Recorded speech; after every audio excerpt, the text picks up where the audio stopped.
All right, good Thursday morning. Thanks for checking out this Iowa forecast update here. We're looking at the current radar across the state this morning, dealing with a little bit of fog across west to central Iowa. And then you also have an area of showers back here from southwest into south central Iowa here this morning. So just looking at a little bit of drizzle into central Iowa, but otherwise an area of scattered showers and thunderstorms off there into southwest Iowa, which will continue to pull east here as we go through the morning. So as we look at our visibility map for the morning here, as we get, tack on a couple more hours here as we get towards about 7, 8 o'clock this morning, I think we'll really start to see that dense fog dissipate here across a good portion of the state. And especially by 9, 10 o'clock this morning, we'll definitely get that fog out of here. But for the next couple of hours, we'll see it hanging around here. So as we look at the severe weather risk for today, still thinking south central, southeast Iowa is kind of that area that we're going to be watching later on today. So as we look at our forecast radar as we head through the morning here,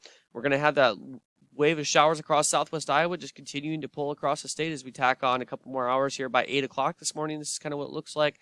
By about 10 o'clock this morning, here's what it will look like. Let's kind of go on into a different model to kind of show you the afternoon setup here. So as we get to about 11 noon today, I think we're going to be pretty dry. Basically, the atmosphere is going to be recovering here around this time. And then as you get to about 4 or 5 p.m. here, we see storms develop across generally south of I-80. There's going to be a few storms that try to bubble up north of I-80, but generally south here across south central to southeastern Iowa. That's going to be that corridor that we're going to be watching here, especially as we head into the evening here by about 6, 7 p.m. this evening.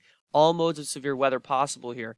Large hail, damaging winds, even the potential for a few isolated tornadoes out of this. And as we get into about 8, 9 p.m. this evening, you'll notice Des Moines really cutting it close in terms of any storm coverage. So it's going to be really, really, really close.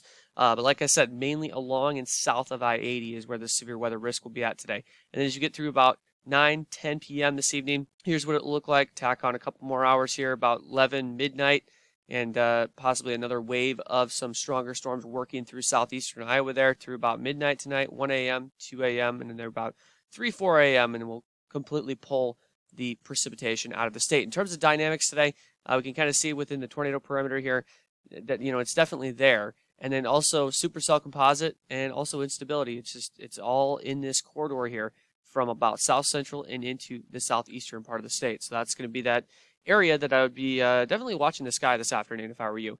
Now, as we look at the total precipitation out of that round, I'm going to show you just a couple different models here and some of the discrepancy that we're seeing here. So the new blend of data was kind of shoved a little bit farther to the south, and I think this is somewhat correct. So if we go back to this other model here, what I think can happen is this right here can be shoved down to probably right here. So like I said, Des Moines, you're going to be really on that cutoff of any storm coverage today. It's going to be one of those situations where you might get a storm and you might not get a storm. And then farther to the south and east, that's, better storm coverage here later this evening, especially across extreme southeastern Iowa, where I think many areas there can pick up with a quick 1 to 2 inches of rain here later this evening and overnight into early Friday morning. As we look at the forecast radar going farther out, Friday is going to be dry. We're going to watch for that next chance of rain coming in, I think right around Saturday. And the timing on that, we're going to have to kind of fine tune that. But showers and thunderstorms, I think, work in here sometime Saturday morning and becomes pretty widespread across the state Saturday afternoon into Saturday evening. I think it's going to pack a punch in terms of totals here. As we look at the latest European model, we can kind of see that there's spots here of a quarter to a half, and then the rest of these areas you're seeing a half inch to an inch. Look at a different piece of data, just widespread over a half inch of rain across the state here on Saturday. So we'll need to keep a close eye on that, but I think it's a pretty good soaker nonetheless. So as we look at those highs on Friday, definitely in the 70s. And then as we get into Saturday, we're starting to cool temperatures down, especially with that storm risk over the weekend. So we'll cool temperatures down there generally into the 60s, maybe lower 70s. But then we're going to warm temperatures back up into the 70s by early next week. And then definitely getting there into the lower 80s by the middle part of next week. If you're a client of ours, don't hesitate to reach out. I hope you guys have a great day.